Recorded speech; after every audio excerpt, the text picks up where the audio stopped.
Is the funeral finished? Hurry home now. Today is Eliza's birthday party, so get ready, my dear daughter.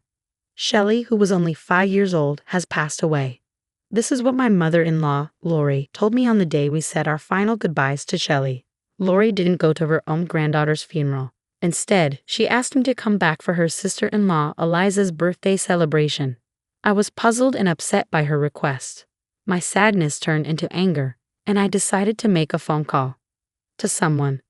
My name is Rel, and I'm a 33-year-old homemaker. I have a 5-year-old daughter, my husband Milo, who is 2 years older than me, and I met through a mutual friend. We got married 6 years ago, and soon after, we were blessed with our daughter Shelley. She's only 5 years old now, at her most adorable age. It's heartbreaking that her fate was so harsh.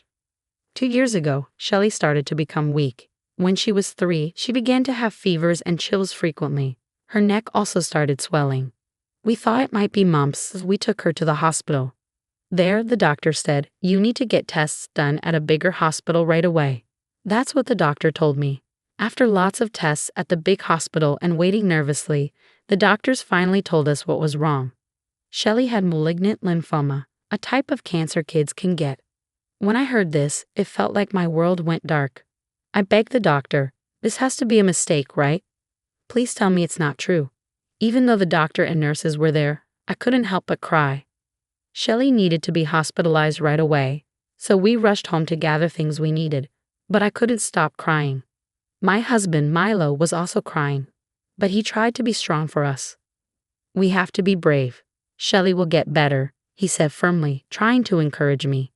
The doctors explained the illness and the treatments Shelley would need, and I had to sign papers giving permission for things like blood transfusions and surgery. The treatments were tough. Shelley had to get medicine through an IV, have blood taken, get blood transfusions, and have chemotherapy.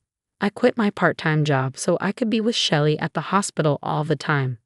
Sometimes Milo would take time off work to come and see us, and he'd tell me, "You need to take a break sometimes, Michelle, or you'll get sick too." When Milo was visiting, I'd take care of things at home or try to get some rest to keep my strength up.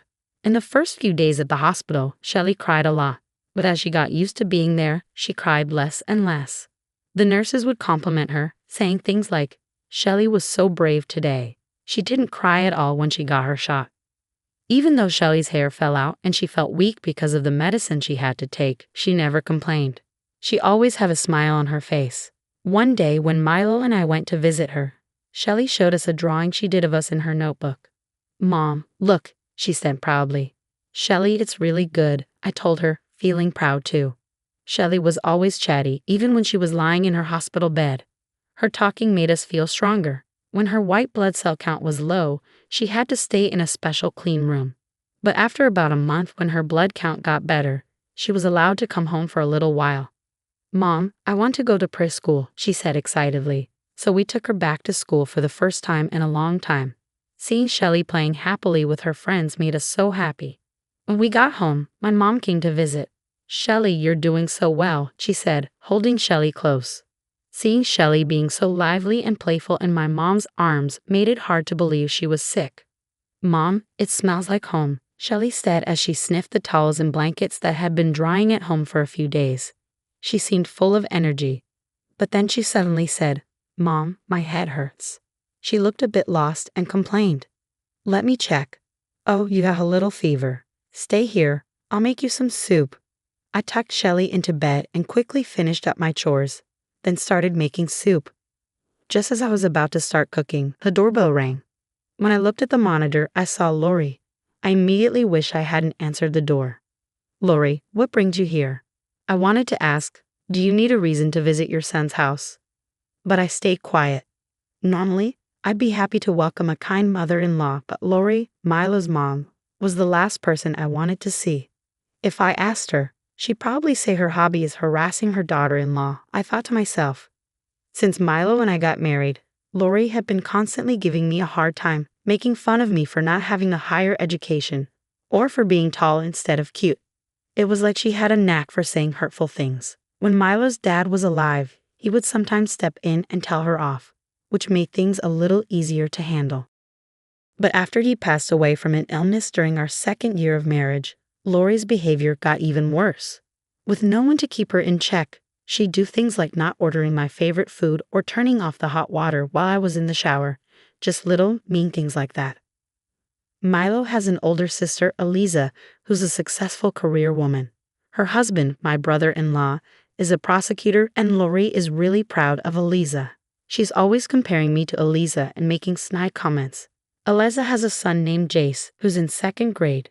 When we visited for Christmas, it was obvious how differently Lori treated Jace compared to Shelley. Even though Shelley is her granddaughter, it seems like Lori doesn't find her adorable because she doesn't like me, her daughter-in-law. While I was busy making soup, Lori came barging in from next door.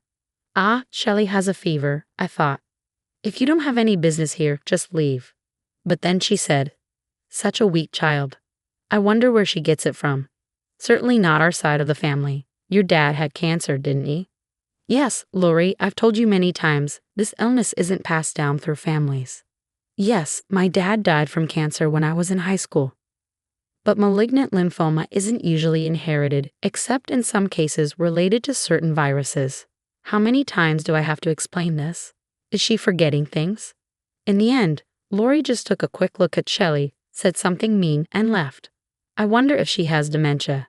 In the end, I glanced at Shelley's face, made a few sarcastic remarks, and left. I wondered what her purpose was. Was she just bored? Shelley spent about a year going back and forth between staying in the hospital and coming home for a few days as her blood count got better. After about a year and a half in the hospital, she finished her treatment and we were finally able to bring her home. She was able to go back to preschool, and we even took a family trip to the aquarium. She was full of energy and seemed so lively. I never doubted that Shelley would get better. But a year after she left the hospital, when she turned 5, my worst fears came true. Her illness came back. The painful treatment started again. She had injections in her spine, radiation therapy, she got pneumonia, and had high fevers. I did everything I could to help her.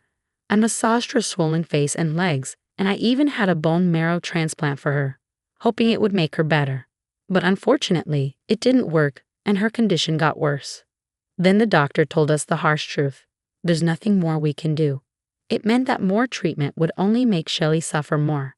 The doctor said she didn't have much time left, so we decided to bring Shelley home and make the most of the time we had left together.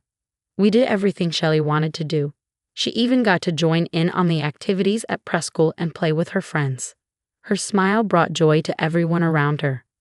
Mom visited a lot. I promised myself that I wouldn't cry in front of Shelley, but sometimes I couldn't help it, and tears would fall. Mom, what's wrong? Do you have a headache? Even though she was in pain, Shelley was still so caring, always worrying about me. I prayed so hard for our happy moments to never end, for a miracle to save Shelley, but my prayers went unanswered. Even though she looked healthy, her blood test results kept getting worse. Her condition was getting worse too, and eventually she couldn't even walk, but we were certain that she would make it to her 6th birthday. However, things took a turn for the worse very quickly. Shelley started having trouble breathing. You should be prepared, the doctor told us.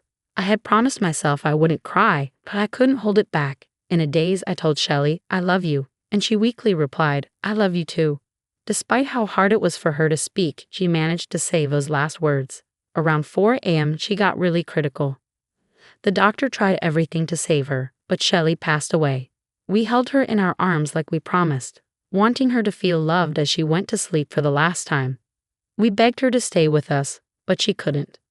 I didn't have time to grieve because I was immediately swept up in arranging her funeral. It felt like if I stopped moving, I would lose my mind. When we got to the funeral home, Lori said, "You're not coming to my words." I replied, "Right now, taking care of the living is more important than anything else. Eliza is coming back from overseas, and today is her birthday. We need to pick up the cake." I was feeling really confused and upset with all the things you were saying. I said, trying hard to not let my anger burst out. "At least bring a gift later. You better show up, or I won't forgive you." As if you're the one who gets to forgive, I blocked Lori's number and called someone else instead. Many people came to the funeral, including doctors from the hospital, friends from preschool, and my own friends. Everyone was crying for Shelley, which was really touching. We put her favorite sunflowers in her coffin, and her friends put letters inside too. Milo did a good job representing our grieving family. After a while, Milo and I went to his parents' house. Milo, Rel, please help, Lori begged as we walked in. We ignored her and went to the living room. Eliza's family and some relatives were there, and they all seemed angry at Lori. Eliza was the first to talk to us. I'm really sorry, Rel. We didn't know today was Shell's funeral. After I hung up on Lori, I called my sister-in-law, Eliza. Despite Lori often comparing us, Eliza and I had a close bond, like real sisters. Since I was an only child, I cherished Eliza like family. Her son, Jace, used to play with Shelly a lot. Even when Shelly got sick, Eliza visited us often to show her support. This year, Eliza had to go abroad for work, and when she returned, it happened to be on her birthday, which overlapped with Shelly's funeral. We were busy dealing with everything and had asked Lori to inform her side of the family. But Lori, in her foolishness, told them about a birthday party for Eliza instead of Shelly's funeral. Eliza, who I had personally informed, was shocked to find out that Lori hadn't attended the funeral. When Eliza contacted me again after returning home, the funeral was already over, but they were waiting for us to return. Eliza, among others, was mourning Shelly, while everyone gave Lori cold looks. Lori said, "You can always have another child," which were the worst possible words to say. Then, with a furious look, Eliza threw the cake prepared for her right at Lori's face. "Clean up that twisted personality of yours." She dragged Lori to the shower room and drenched her in her clothes completely. When asked why Lori had called, Lori weakly replied, "Lori was nagging me to hurry back for Eliza's birthday party preparations." The relatives were shocked and disgusted. After coming out of the shower room, Lori, completely soaked, was looked down upon by everyone. "No, but it's Eliza's birthday party. She's returning after so long. Shelly was sick anyway, not expected to live long. Eliza's birthday is more important, right?" Lori's excuse was met with anger from Eliza, who furiously asked, "My birthday party? What nonsense. Calling Rel for that? If Shelly was so important, how could you not understand Milo's grief over losing her? Why didn't you attend your granddaughter Shelly's funeral?" "No, but..." Lori started, but she couldn't find an excuse and grew quieter. That's when Jace spoke up. "Grandma, you don't really love your grandchildren, do you?" To Jace's soft murmur, Lori could only respond, "That's not true." "I love you, Jace," I said. "You're healthy and Eliza's child." "What's that supposed to mean? So Shelly, my child, wasn't loved because she was ill, and your daughter-in-law's daughter." Milo, who had been holding back his anger, couldn't stay silent any longer. "No, but Shelly was Michelle's child, so I kept my distance. She was always sick and in bed. Not fun at all." "So Jace, Eliza's healthy child is loved, but my daughter Shelly is not because she was frail. You're insane for prioritizing Shell's birthday over attending her funeral. Have you lost your mind?" These words came from Lori's brother, my uncle-in-law, and his wife, my aunt-in-law. "She's always been crazy. She harassed us when we got married, even tore my daughter's dress for her piano recital," added no one at the scene stood by Lori, who had become utterly diminished. "We're leaving now, Milo Michelle. We'll talk again another time." We hugged my uncle and aunt tightly. "We're leaving too. Mom, we're done with you," said Milo firmly. "Wait, Milo, I always felt scolded by you, always praising the successful CIS. Did you ignore Shelly because of that?" "It's not like that, Milo, you know. You didn't study like Eliza, didn't listen. So you only care about those who follow your rules, right?" said Milo, looking sad, as I gave Lori something beside him. It was a drawing of Lori made by Shelly. In the picture, Lori was smiling. "Even though you didn't show much love to Shelly, she looked up to you. I resented you and never saw you smile. But maybe Shelly saw the side of you that smiled like this." Shelly was a gentle and kind child. Even when she was sick, she worried about me. Maybe she saw kindness in you through her eyes. Lori cried for the first time, holding onto the drawing tightly. But it was too late now. "We're leaving too. I won't see Mom again," said Eliza. "Please don't go," Lori pleaded. But we all left without listening. Later, my uncle-in-law's family came to see us. They said sorry for Lori's actions. After praying for Shelly and talking lightly about Lori, they left. Lori seemed sorry as she held Shelly's drawing, but what she did couldn't be fixed. As my aunt-in-law said, Lori has always been difficult. It's unlikely she'll change now. After this incident, other relatives also decided to stop talking to Lori. Despite feeling sorry for her, her strange behavior over the years made it easier for everyone to stay away. She might end up alone, regretting her actions, but that's something she'll have to live with. After Shelley's funeral, the busy days went by and all the arrangements were done. It took some time, but I finally felt the full weight of losing Shelley. I was so overwhelmed with grief that I couldn't see clearly, which worried Milo a lot. My mom had to come stay with us for a while to help out.